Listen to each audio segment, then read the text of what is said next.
Versed in the best of 5 going full games. We are back into Champion Select. It is game point for North America's Counter Logic Gaming as the LMS's Flash Wolves look to keep themselves alive here. One more win will bring us to 5 in this semifinal series, and we're into Champion Select number 4. Yeah, Clement mentioned, it'd be great if they can get some more dive tools. Alistar to get behind turrets. Been banned every game. I don't expect it to come off the ban list. So far, 5 bans the same, 6 bans the same. Traded slightly differently in one of the games, but that's about it. The bans are mirroring what we've been saying. It's been more about play, so much more about play.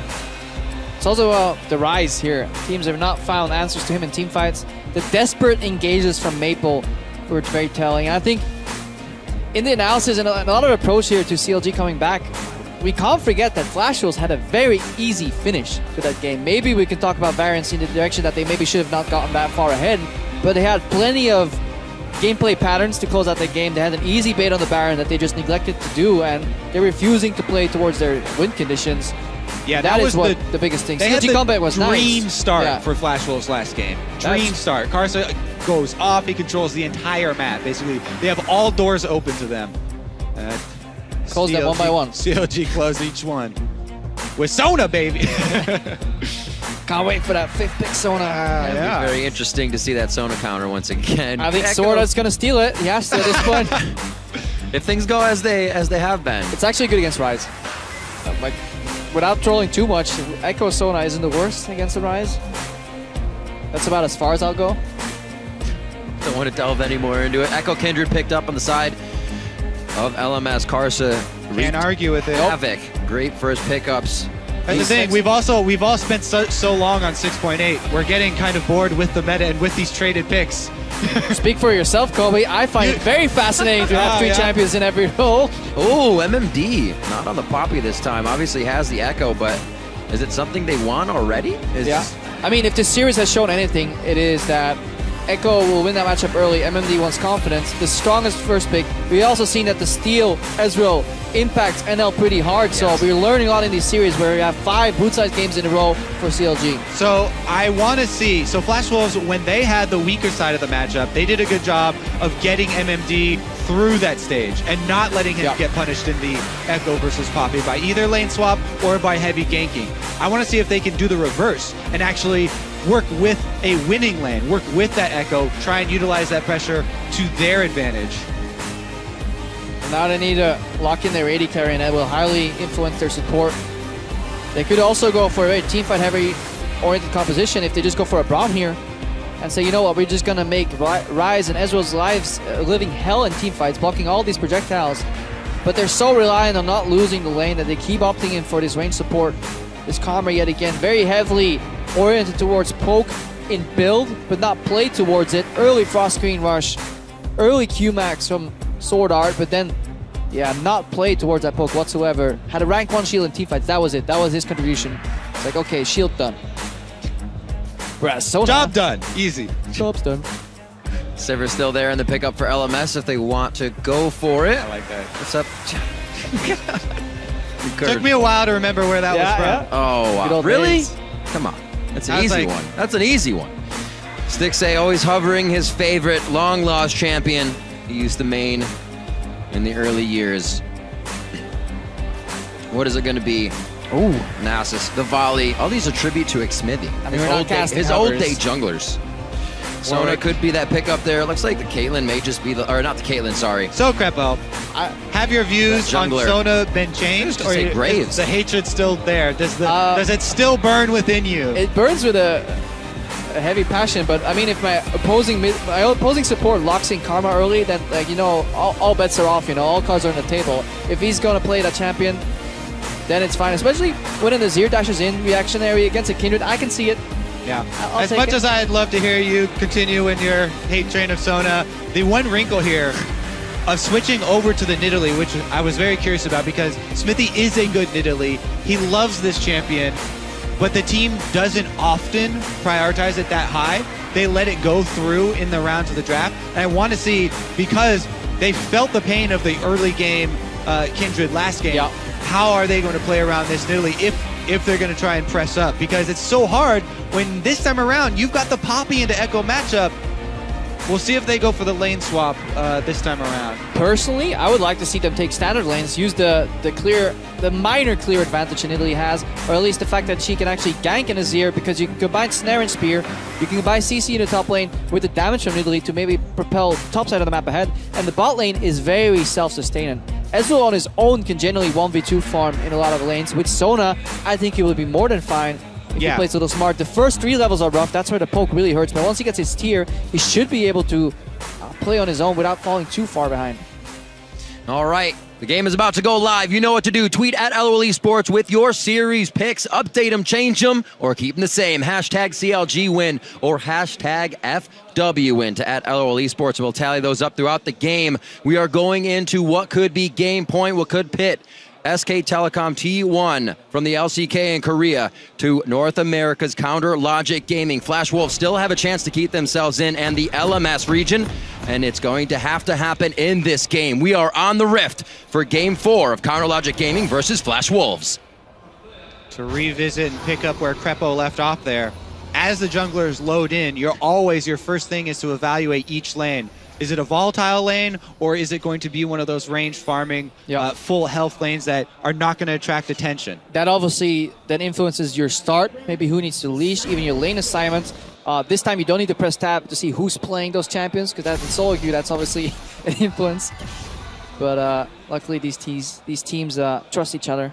Yeah, Teamwork. And so if we do have standard lanes and we go down them and we evaluate each one, obviously top is going to be heavy trading. However, top lane, you only go there and consider it a target or an opportunity for your opponent if they are opting into those trades and they start getting low health, because each of those guys at full health before trading, at most you get a summoner out of it. Yeah, so that's the beauty of Nidalee though, especially when you combine it with the knowledge that Echo is always going to try and push in Poppy early to get an advantage in lane.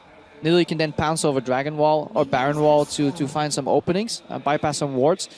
It does seem that we are wasting our time talking about these standard lanes because we're approaching a lane swap. Yes, we are. Smithy setting up traps, though, across these camps just in case. Speed clear. As the map opens up later on in this lane swap, though, Flash Wolves have very much so quicker rotations with the Sivir ulti, the Mantra E that they can cast, but it loses them a lot of strength in team fights, though. We can't understate the value that Crescendo versus what Karma brings in these team fights. Yeah, I think something that's SKT also showed a bunch of times with their use of Sivir, and it really stems from a lot of the pink wards that you can move up into the river. You can make those surprise plays as well. It looks like both junglers clearing out opposite red quadrants, and it's going to be a pretty standard start for both sides. The only thing that's changed really in this tournament is that junglers are no longer, like top laners are very confidently moving through their lanes and then later rejoining the enemy jungle or their ally junglers to go for the double jungle. Right now even MMD's moving back in the top lane too. Yeah, actually only one camp for Karsa there. Ooh, it does steal away the small one, which is a pretty good portion of it, but Afromu making the early visit mid lane. He's got Ignite. It's not a Thresh, but it is the Sona. Afromu gets the exhaust. He's going to have to flash forward and power chord this. He's going to take one turret shot. He's dead. He gets it. Afromu's going to go down valiantly for first blood. So not worth it. You got first blood on your support. You donate a kill. The guy already flashed, but it looked so beautiful. Whether he's on Thresh, Morgana, or even like the lowest CC 1 through 5 champion, he's still going to go Also, though, Maple's not running a teleport. Remember, this is the mid laner who's going to have to walk back to lane, so you also deny the walk way. of shame. Walk of shame. Exactly, walk of shame here from Maple. Should have been ready. You just got killed by Sona. Yeah, you should have been ready for the level 2 Sona roam, and this is why some adaptation that these teams have been doing here. Look at it. Yeah, the exhaust just comes in late. Afromu gets all of his damage off. Exhaust is useless, and then he's calculating. Yeah. Auto plus Q equals shame. I want a mic check on that one. I'm going for it. I'm doing it. Camping Darshan again. This is something that worked for them earlier. Here comes the teleport to protect, though, and Darshan might die anyway. Looks like he may get out. No, the final hit from Karsa comes in. MMD squeaks his way out, and he may be left chasing on this. Maple just lost both summoners in mid, and now he gets a bit of free time. More shame. Darshan this time. Walk away. Step away from the play. You don't have to always min-max here. Safety is important. That was huge for Flash Wolves. Karsa once again finds himself a kill on Kindred early. And that buys a lot of time here for Maple to equalize that mid lane, because Huhi, not only does he lose experience, he lost his teleport, so any advantage that he could get in that lane, nullify now. MMD taking a lot of minion aggro here. Incredibly smart by Flash Wolves to swap these back. The standard lanes favored them last time, and CLG still thrown off here. Maple gets back to lane. He's still able to go hard here on Huhi. Yeah, Huhi using his teleport bottom takes a big part of the advantage he had in this lane. That was a free base for him. Map been divided. Karsa's in base right now. Smithy setting up for potential dive. Ooh, alerts MMD of his presence. Are they going to get the wall stun into Spear? Nope. No. Yes. He was Darshan needs to break that tether. Watch the rest of the damage. Oh, very, very. Getting kited through the minions. Xmithie loses a bit more health than he would like. And right now, clean farm by Maple in the mid lane as his wave is pushed. Everything here working for Flash Wolves as they avoid a gank in the bot lane. It's a very weird wall stun there from Darshan. Quite surprised it actually procced. Yeah, I think what you do there is actually, as Smithy, instead of throwing out the early fishing spear, hold it. If you know you're going to go for that dive, just wait for the wall stun, walk up point blank to land and get that extra amount of damage. Huhi in the mid lane is going to be the next target, though. Shield up, Rune Prison's down, but they won't have the chase straight across the map. Huhi knows he has guard and vision to the bot side coming from Xmithie. Yeah, it could have been a bigger turn there if Huhi walked up and we waited potentially for the snare there. Smithy very early on his spears here. Both mid and bot lane. Been mostly the Kindred in his hands for these past games, or that Graves seems to be a few clicks off on the Nidalee. He just got and it's going to be clicks on by Karsa as he picks up another one. That's where you walk over and you kind of like, you just walk on a corpse. Give him the teabag. Oh, Karsa starting off another game, and now it's up to Flash Wolves this game to keep this lead, to not get lackadaisical once they find it, and allow CLG to adapt, to allow Huhi back to the side lanes. We'll see how Karsa can keep the pressure with the rest of the team this time. At this point, CLG need to realize it's not as bad as last game. They're having flashbacks already. Oh my God, this Kindred's going off. They start to panic. You need to remain focused. That poise that we saw last game, they need to have that here, only much earlier. You know, CLG, their motto this tournament has been the respect all, fear none, but their motto a couple of years ago was clear calls, good plans, or some iteration of that. But Darshan go for it, dive! One final hit! Their new motto is dive turrets, don't care if I die. Yeah, they had to map the plays and play the map. A couple of years ago, that was the motto. Which is a great solo queue. That was the Dignitas special, Cutie Pie. So deep. Oh, guys, you're hitting all the right spots. Classic 4-2 game plans. We're going back through the pages of history here, trying to find what is the answer for North America here at MSI. How deep do we need to go? Very prolific Are the dongers being raised? Well, right now, they're quite lowered. Flash Wolves. Not a gold lead, but a map lead, kill lead. They're looking to be able to continuously strangle down with Karsa's lead here. It's a level 6 Xmithie, level 5 Karsa, but he still has to be afraid. Running away. Be afraid. Be very afraid. Running away from somebody with a level advantage on you, like, or disadvantage, that feels like it's not supposed to be like that. What's it feel like, Crepo? As in Italy as well. Yeah, I have the strongest early game jungler in the game in terms of clearing speed. Let me just...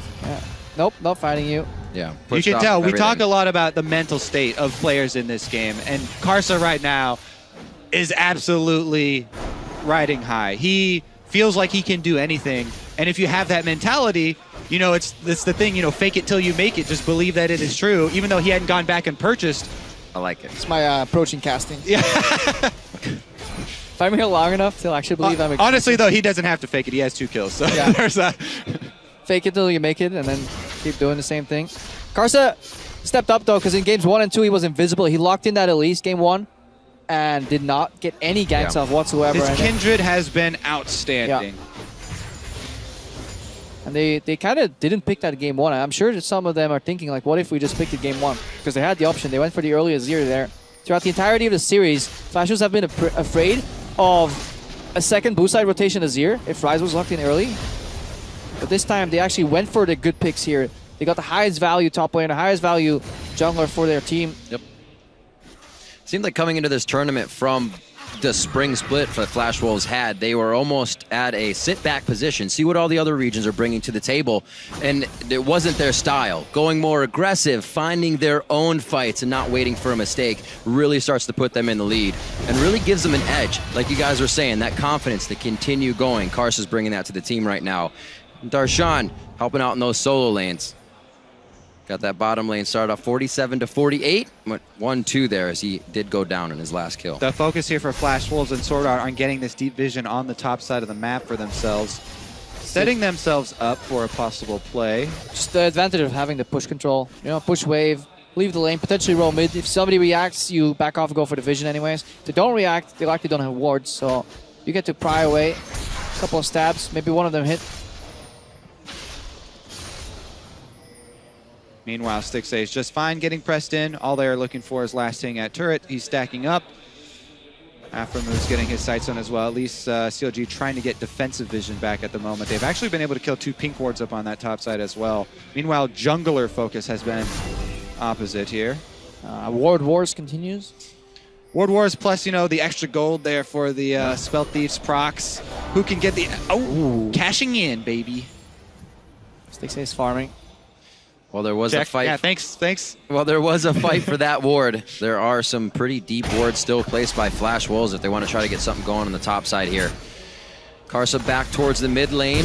Maple and Huhi kind of standing side by side there. Usually means Azir wants to start getting a fight going once they take that position, and Huhi recognizes, clears his wave, and gets out of danger. Yeah, I was a little bit worried for Huhi. You know, in the last game, the teleport, he had to use it reactively to try and stay the side lane, and Maple punished him for it. This time, he also had to burn it to try and save a side lane. Smithy, though, working up on top, zoning them off a wave and trading this for Dragon. I wonder if it's going to be worth here for CLG if they actually are able to zone them off this turret. It is if MMD kind of bases at one point and CLG can go for the double dive on top lane here. MMD is low. He's playing with a Sheen into a complete defensive item, and generally in the game, offensive items kind of have less benefit as defensive. That's why tanks are so annoying to play against, especially with good base damage. Yeah, I definitely think I would want to keep tabs on that and see if CLG can capitalize, because I do love trading a first outer turret for early dragons in this state of the game right now, and I think this is huge. Oh, good flash. I love Hui's flashes this game. Absolute respect. No fear, but respect. See, Hui knows what the pinnacle of Azir looks like. He knows what's possible with this champion. Yep. It's hard for him to pull it off, as we've seen multiple times, but he respects it, and he's able to make sure his enemies can't pull it off either. Yeah. At the very least. If I can't do it, you can't do it either. Yep. It's one way to keep him down. But it's so hard for players with a slightly larger ego to go like, no, let's see if I need to flash here, because you never want to feel like you waste flash, but you feel even worse if you actually wait for the skill shot to hit and then you have to flash out. And Hui's been on the ball on that one in this series. This is not the first time he's done it, and you have to wonder at what point is Maple just going to give up. I would. Technically, you still trade. I mean, I was like, I don't know if there is that point. But does he need to capitalize to get the ball rolling here? Yes, he gets the cooldown advantage, so when his ulti comes up again, he can go for the play, but should they start looking at other lanes? Karsa not any less active this game, just more warded out. Chronologic Gaming get much better vision here. A very interesting choice there, baiting Darshan into the fight. Lands Respite still available to be used, and it looks like they're going to have to get out real quick on this one. Yeah, Darshan gets away with a very aggressive move there. Yeah. He even wins the trade 1 versus 4. Has to flash on the outside, but, you know, with just one moment from... Smithy actually going to circle around here. Their recalls are trying to come in for flash wolves, but CLG are closing in. Big. Spear not to start it off, so he can't mark Sword Art. Now they're on to NL. The spell shield goes down, which means they can mark him. Ooh. A great flash by NL, but it's going to be the mark from McSmithy. The spear lands, and he's able to finalize that kill. The zoning crescendo, the best one out of all ones. I had a flashback there, and I was like, oh! But they're able to capitalize, because CLG, as we said, they were closing in. They had so many people trying to capitalize on the previous play from Flash Wolves, where Flash Wolves just showed their whole hand, but now... Oh, what a beautiful play. That's where they keep going for it. Maple's never going to give up. He locks down Huhi. Aframove's forced to run out of that, and Flash Wolves realizes they can only take so much out of that fight. Yeah, the long ult from Ezreal there. Stixxay thought they were going to continue walking back to base. But again, that's why you don't give up. Maple, Yeah. second time around. Going back to that flashes discussion, down. worth it. I yield. I yield supremacy to Kobe. It was very much so worth it. And that's the difference between a team that can follow up on a missed Sona ulti and a team that can't. So, I just never had to experience that myself, and luckily for Aframo, CLG did follow up on a zoning crescendo right there. Yeah, and it was almost answered once again. Smithy couldn't get into range to heal, but now Hui's closing in. They are quite spread on this one. They're trying to have NL push bot as fast as possible, but they're not paying attention to the rest of the map. And CounterLogic Gaming start to waltz through the jungle. Now 2v1 on Karsa. Lamb's Respite goes down, but it's only going to favor CounterLogic Gaming. Aframu gets to walk back, and the shutdown of 3 kills goes to Stixay. I wonder if he actually started that fight with a W Good proc, global gold there. because it can reduce damage too. Third aura proc from Sona, something that's very invisible in a lot of fights. People don't really take into account. Once again, CLG, though, clawing ahead as far as the skirmishes go. They do lose out on that first turret for Flash Wolves going down on the bottom side, Right. but very happy to come away with the extra kill plus jungle camp steals. But a very chaotic approach of the game here from Flash Wolves. They're playing purely reactionary. Well, it's such a long chain of events. If we had to go back and look at the origins of why Karsa was deep in this jungle and stealing away that blue, this comes off of such a long chain that started off down bottom. It culminates here with, you know, an Afro Sona quote-unquote bait, and Karsa going for an aggressive move over into his own jungle. The illustrious Yeah. face shake bait. Yes, I totally planned this. Oh man, it's only getting tougher for Flash Wolves here. They are definitely losing their footing now with a 3,000 gold lead in favor of CounterLogic Gaming. Now, do they have the same poise that CLG had when they were playing from behind? It's a very good question because it's going to take at least to 25 minutes to weather this storm and figure their way back in. CounterLogic Gaming is not letting up at this point. And it looks like Flash Wolves is going to play this one slowly, moving wards up that they can still protect, something they were lacking the other game and what made them kind of lose their footing. They place wards, but instantly lose that vision. Yeah, I think the next move here for CLG is to try and retake control of this red quadrant. Remember what happened last time, though? It was Aframu on the Janna. Yep. And it is a dangerous thing to do. They had the right idea of moving up, but you have to be a little bit more safe because Flash Wolves still control this area. This is their territory. Also playing towards this dragon again. Flash Wolves. Same page repeats itself many times in the playbook. Yeah. Afro not going to face check this time around, though. And CLG will slowly move in to reestablish some vision on their red jungle quadrant. Quite a bit of gold Maple would be fighting with if CLG were able to actually start anything off here. He's got about 1,400 gold in his pocket, which would be a very nice upgrade item for him to keep going with these fights. The Nashers is finished. That's a lot of power to be sitting on your back or sitting back with. Coming in Huki from flash Darshan too. forward. That didn't call out the Emperor's Divide just yet, and there's that teleport you called from, Crepo.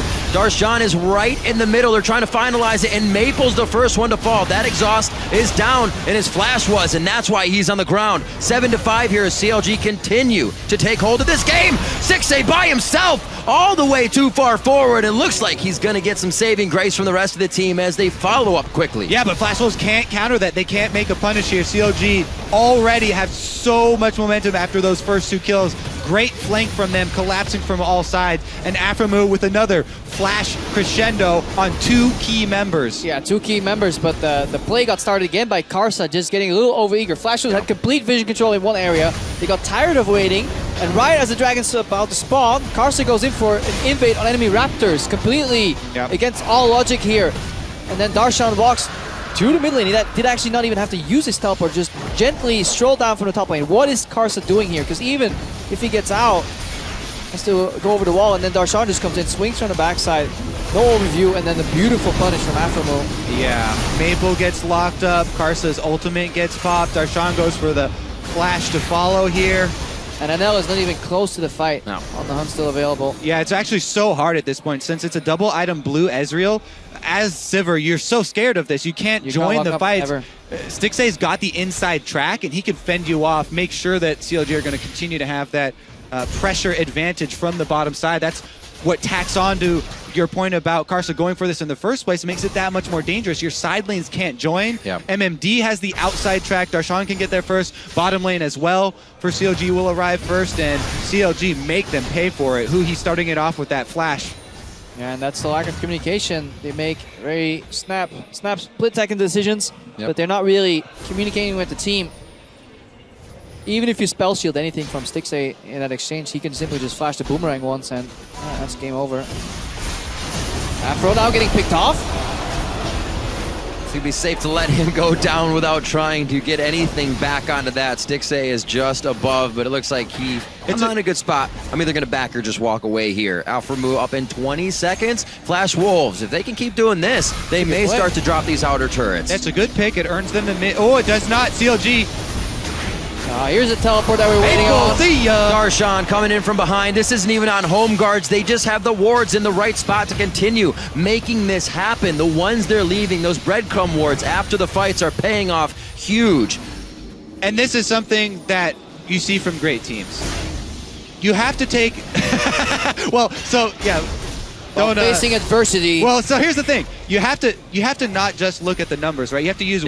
Think about what Flash Wolves used for that pick. It was a flash ult from Maple for the pick on the Sona. Yes, that's great. You get a small numbers advantage, but that means the Azir is now exposed. And you can try and make a counter move here. Good flank by Darshan once again. Darshan on this Poppy, constant flanks from him, comes in from behind, and Maple has nowhere to go. Yep, no overview. Tunneling on the next objective. Trying to make 1 win into 2 wins, 3 wins. Instead of taking the small advantages and stalling the game out. Plenty of scaling on the side of Flash Wolves too. They don't have to be that afraid of CLG, but obviously their support will fall off heavily later on. And because they're not controlling the side lanes in terms of inside-outside track pressure, the movement speed steroids that they have in Sivir and Karma can't be really put to use. And Stixay going for the NL Classic there, trying to get a miracle steal away on the blue. Good play if it works. Absolute waste if it doesn't. God play if it works. And a meh if it doesn't. Try. We'll see if CLG can hold the lead. The question is can Flash Wolves do the same thing Counter Logic did last game? Hold off until you have the time to make the right moves. We're still waiting on that, seeing where the wards have been placed by Flash Wolves now. They're only getting pushed back into their side of the jungle. It's getting much, much tougher to make any of these plays. And even speculation on that last one, Maple came back with a needlessly large rod and said, we need to get kills back. And they're almost forcing themselves into those instances now. Yeah, right. That's a great point. They need to try and take this last outer turret here on the, or second to last outer turret on the top side, and then run away because well, they need to rely on their wave clear. They've got Sivir and Azir. It's very good, for huddling and playing that. Well, they did not run away. Wait, Huhi just manned up. Huhi actually killed the enemy just support. 1v3. Karsa there. And obviously CLG is going to say, thank you very much. We'll take control of the bot side. And everyone's dying for Flash Wolves off camera. Stixay is able to go. Onto Azir. Flash crescendo. Bah! The beauty. Sona is such a strong champion. So fast we couldn't even see it. Yeah, I don't know why Sona wasn't picked before, because clearly the best range support, and as we all know, range support's supreme. Everybody's trying to catch up to the NA support meta. Afromu and NA meanwhile is just ahead, ahead of the curve, ahead of the play. Oh man, going for the mid turret now, 130 on that dragon, and CLG don't even have eyes to turn around right now. They're looking to keep these waves slightly pushed. Bottom wave is pushing in nicely, and Darshan's already there, taking down MMD. Xmithie may just make his way around the side, but they'll play it safe, and they'll play it for the turret damage. All right, so CLG are going to continue and look like they want to finish this siege on the turret, but to return to your previous discussion, Riv, of looking at what Flash Wolves can do to try and hold on to this, they've actually made a lot of mistakes in overextending and allowing Darshan to get these flanks that really CLG heavily rely upon. Talked about the overstepping their bounds a couple times. I mean, I want to know how Huhi managed to 1v3 kill the enemy support. That's probably a bigger question. But yes, Flash Wolves now trying to huddle with their wave clear. They have the Sivir, they have the Azir, Kindred as well. All good scaling for them. Really, the Karma is the one that doesn't. But let's take a look at this Huhi play. Unseen Rise.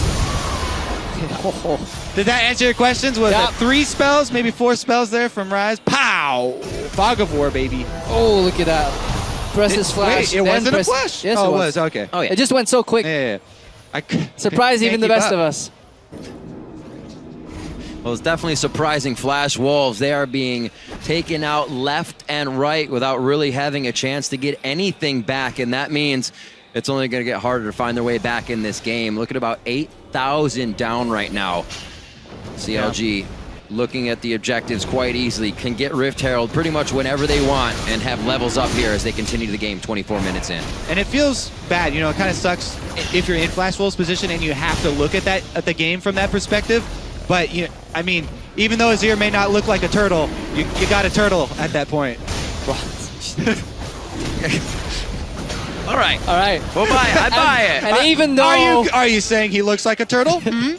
Huh? And even though Sivir also does not look like a turtle, you also have to turtle in You this have position. to.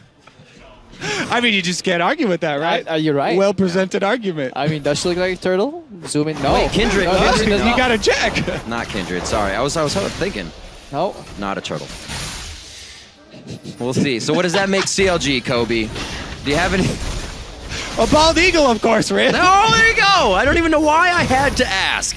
Do you hear that? That's the sound of freedom. Blue buff over to this. That was the sign of a true shot barrage. I don't know what you're listening to. Stealing blue from his own team. Stixay is going to use that to keep pushing down and just harassing Maple as he tries to farm with soldiers. That's not even safe for these guys right now. Chronologic Gaming is just wondering what way they can get into the base at this point with Flash Wolves basically on the iron lung here. It is going to be tough for them to get back in. MMD pushing on the other side, and CLG is getting the 1-3-1 they want already. Yeah, you can see Flash Wolves, they're trying to play off their true side. They have pink wards in the top side jungle. Maybe they were hoping for some snag here on a CLG member, overextending. CLG not going to give it to them, though. Yeah. There they are, the coaching staff. It was a very scrappy game here. Trial by combat. The Faith chose their champion. CLG looking to prevail. Poking at Baron here. Don't throw. That's the only thing. Pull in Flash Wolves. This is the one window where Flash Wolves can commit. That's why, but it's an elaborate ruse, a distraction. Because Hui wants to be MVP of this series. Yeah, people have been giving Hui a lot of flack for all the other champions that he's played, but Ryze is not one of them. Hui's Ryze has been outstanding. And the one worry that I do have, even if CLG can take this game and they move on facing SKT, SKT with Faker have almost an unlimited amount of tools in the mid lane that they can try to pull from to punish that. If only there was something you could do against champions that are very strong, eliminate from the champion pool, perhaps. Nationals may be regretting that. All right. Are they going to... Ooh. That's a big cooldown. He's just playing music for him. That's the hit. Smithy gets the steal. It was also 2 levels up once again, which makes the smite easier. And now they're going to be making their way in for this fight. Lamb's Respite is down, and Karsa looks to follow shortly. CLG has waves pushed up towards, across the river, I should say, on each side, and Baron's ready to go. A little bit surprised that CLG decided to continue with that and go for, even the small chance that Karsa does go for the steal. It was the only way to throw the game. Right. At this point. Ends up that it doesn't matter. Respect all, fear none. They knew they were safe. TP inside the base. This is going to be Darshan looking for the turret stun, but the minions, they're not moving as fast as they want. They still have a turret to take. He just needed a way in. 2 minutes, 20 seconds on the Baron. That's what they have left here. Looking at the base. Flash Wolves going to try to go for broken mid. MMD has to back off on that one. Home guards are there for them to use, but do they have time to even go back? Inhibitor turrets are falling, and the inhibitors are going to follow very soon. Yeah, base going to shambles here. CLG had a large lead. On top of that, the Baron don't even need to split 1-3-1. They can be 4-1, 0-5. They can go in any amount of numbers as long as they're around Hui. He's wrecking some kids. That was hard math to follow. Yeah. TLDR does not matter. If Ryze equals victory. Incredibly methodical here once they found their stride. Counterlogic Gaming not giving an inch after they find the lead, and now 28 minutes in, only one inhibitor turret stands tall for Flash Wolves. The Nexus turrets after that are the only ones left on the map. Flash Wolves, though, they can feel good about what they've accomplished here at MSI. Let's take a look at this. And again, this is a little bit questionable for CLG, but even though there is a chance there, Karsa goes in, he gets ejected. Smithy's able I mean, it was the difference of to one secure auto it. attack. Yeah, Smithy was able to secure it very, very close there. In the end, though, CLG make it look like it didn't matter, and they're able to chase them off and get the kills afterwards as well. But yeah, Flash Wolves, they can be very proud of what they accomplished at MSI. Their main goal, to get that #1 seed, moving towards Worlds. They were able to do that. And they Stole it from Europe. I mean, Europe kind of handed it over to right them. out of your pockets. Yeah. Earned from Europe, I would say. Handed it over on a silver vacation platter. Sadly enough. But they played well. They surprised. They did incredibly well in the LMS overall. 6-0 convincingly stomped HQ, their rivals over there. Ever since LMS got made last year. Finally bested them. A lot of people thought they would see Westor and Chowie once again coming through the mid lane for AHQ, but Flash Wolves, it was Maple, the rest of the team coming up huge. They found it a little bit coming into that game 3, but it seemed to have just fizzled out here. I mean, same for CLG though, the entire season. Despite changing the roster here, going in for the final team fight. This is going to be a go for broke. Flash Wolves looking to put everything on the table. He is the man under the Nexus turrets, and he will get shut down. But Counter Logic Gaming has full reign of the base, and they're taking down Flash Wolves. They're looking ahead now to that final day if they can drop the Nexus here. 15-7, coming up on 30 minutes, and they seem to be able to take one Nexus turret. Flash Wolves trying their damnedest to prevent this and stay alive for one last game, but it's not going to happen. SK Telecom T1 will face Counter Logic Gaming at the mid-season Invitational Finals for both teams to get their first chance at the championship win tomorrow. North America will be represented in a Riot-hosted major finals. Unprecedented here, and Counter Logic Gaming will be able to represent their region with pride. And even farther than North America, just for the CLG organization, this has to feel good because they had a very troubling time Season 3, losing, I mean, a really good sister team for one, but then also just losing kind of control of the North American market, both in popularity and performance to TSM. And they bested TSM last year, finals. This year in the finals, they go to an international tournament, and for the first time in a very long time, they consistently deliver. CLG have always had their ups and downs, constantly having to prove themselves over and over again, even more recently this year after the very questionable roster changes in the offseason. Pobelter and Double Lift gone, and CLG, one of their biggest goals was to prove that rebuilding and focusing purely on team was worth it. And what are the chances that those changes were the ones they could almost lean on the most when it counted at an international tournament? Huhi's rise, Stixay's overall performance here.